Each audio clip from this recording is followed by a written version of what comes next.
in R&B as well as in jazz. Musicians as well as singers tend to get caught up in different kinds of trends, including drug and alcohol trends. And I mean, when you take a look at the Temptations, all of them are gone but one, I think. And you take a look at so many outstanding jazz artists, all the old ones who were off into alcohol and drugs are dead.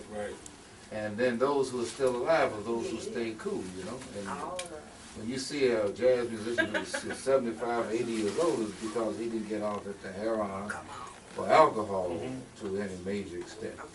So that also says something, I think, about the Dells and how you cats. I mean, I'm looking at you now, and all of you as old as I am, or older.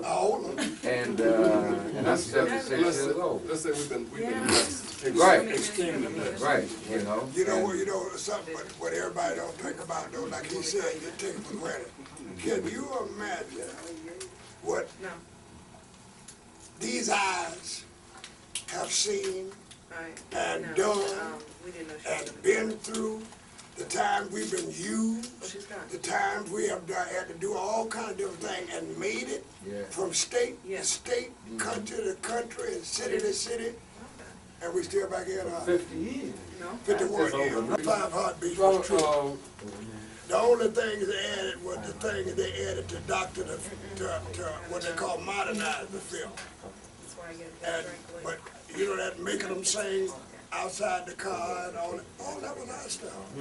The white boys on the album cover, all that was our stuff. You know, now we told him about some of the other things that, like remember when they held the guy out the window? That was Jackie Wilson. So we told him about other things that had happened, but most of the stuff in that was ours. You talk about Jackie Wilson, there was another talented man. Oh man, the most talented in the world. Too bad. But they held him out the 14-story window.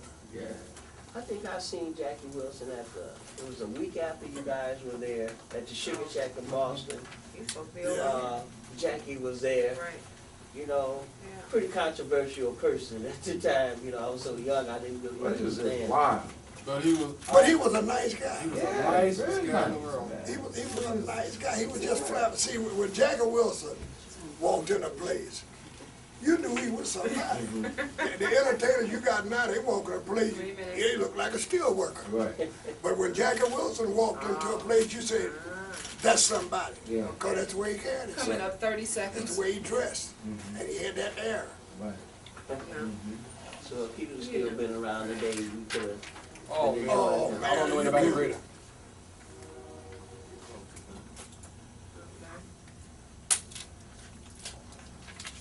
Boy, the good old days. Kind of. Oh, they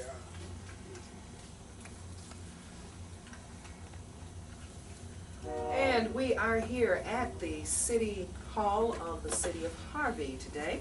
We're celebrating the 3rd annual Home for the Holidays, and it's a very special one for us this year because we are celebrating R&B group, the Mighty Mighty Dells of Harvey, Illinois. And we are so pleased to have them 50 years in the business, and that's what our celebration is about today. They will receive, of course, a proclamation from the mayor, Mayor Nicholas E. Graves, and they will also receive the key to the city today from the City of Harvey.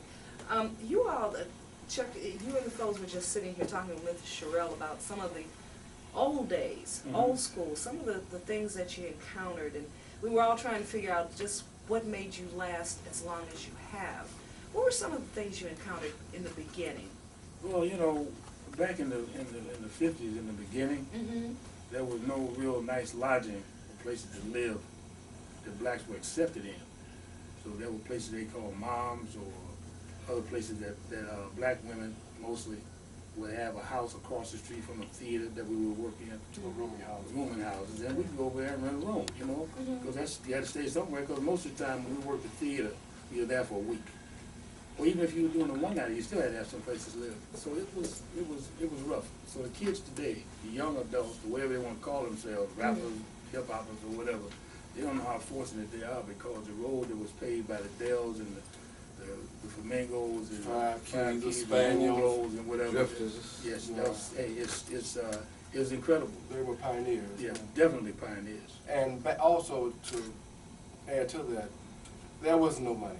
When we started singing, you didn't love to sing. You didn't make any money. Well, we making $25 a piece. Yeah, when we went to the Apollo, I think we made $650 for the whole weekend for the whole group. And then the band, $650 for the For the whole. For the whole group. which is like what, $120 a piece or whatever Yeah. it is. And then the union man would took our come money, and right. take, you had to join the union. Cost you $50. So a he'd piece. take $50 out of your money before you even get your money. He done went to the door and got that money.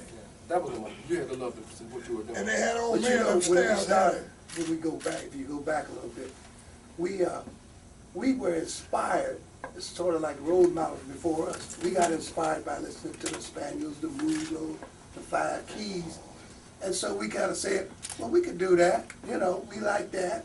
And at that time, when you listen to music, everybody's music was all together on the radio. It wasn't like they had a top 40 or whatever it was, but it was all mixed in. It wasn't no top 40 or no rhythm and blues. It was all music right there together.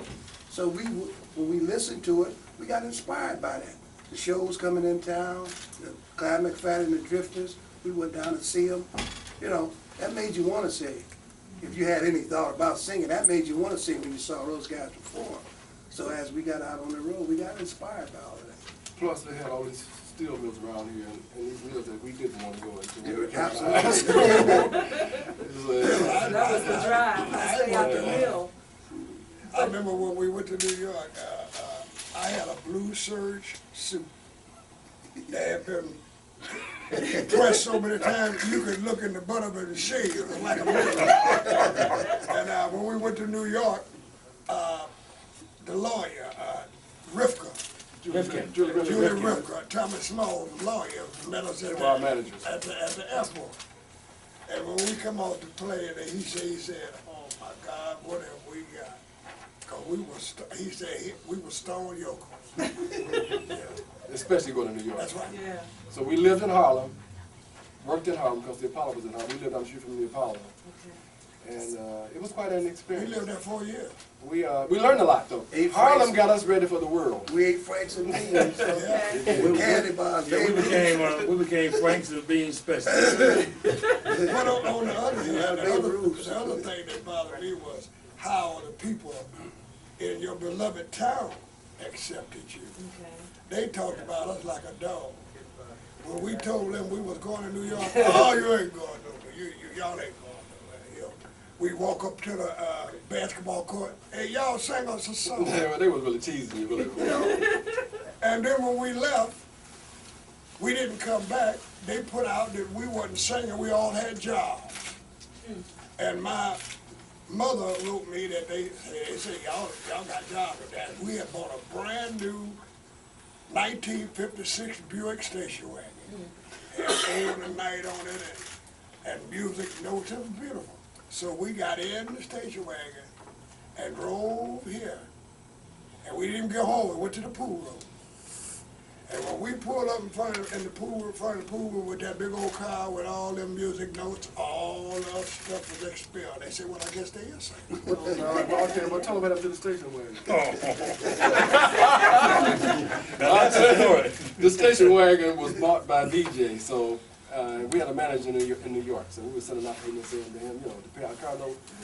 So when we got to New York City, when we came back up on a tour of Vernon, so let's put the car in the shop and we're gonna get it all, fix up the service. Put the car in the shop. They came in and repossessed the car. Because we had been sitting here, our car note, and he had been pocketing the money. Oh, my. And they took the car, our beautiful state wagon. Was there ever a time that, you just thought, hey, this is not gonna work, we're going back home, call it a day? No, there were many times that you got disgruntled. But the one thing about it, we never just said the hell with it, there's no easy path for a black stand-up vocal group in this world.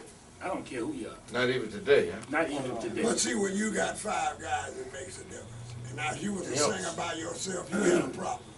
But the 5 of us, somebody got negative or whatever, it was always 4 of the people that pick him back up.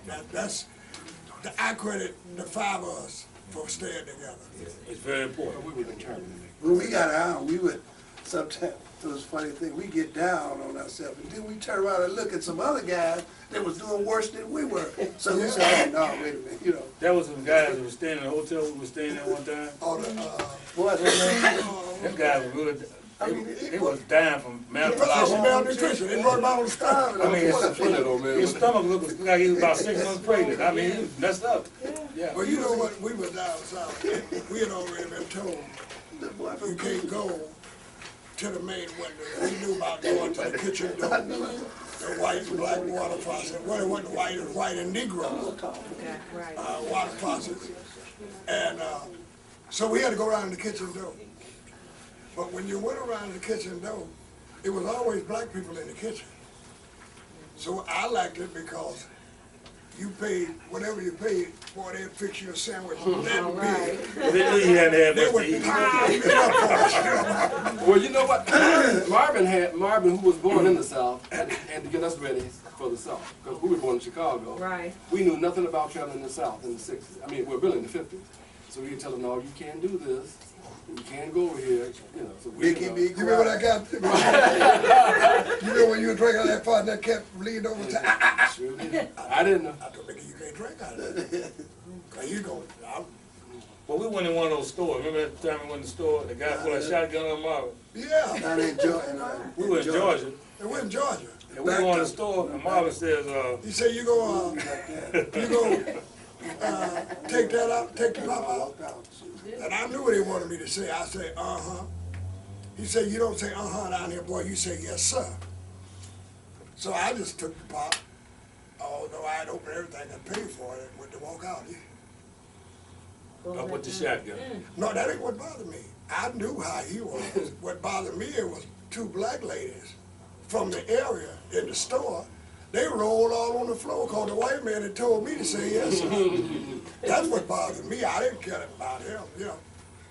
They were laughing. They cracked. Oh, Yeah, smart, elegant northern people. That's what they think, you know. You people, we had a new car, you you people know, up north think y'all yeah. smart. We had a car with New York license plate. We supposed to be big shots, you know. And they laughed at, you know, they give me some chocolate, told them, you know. Yeah.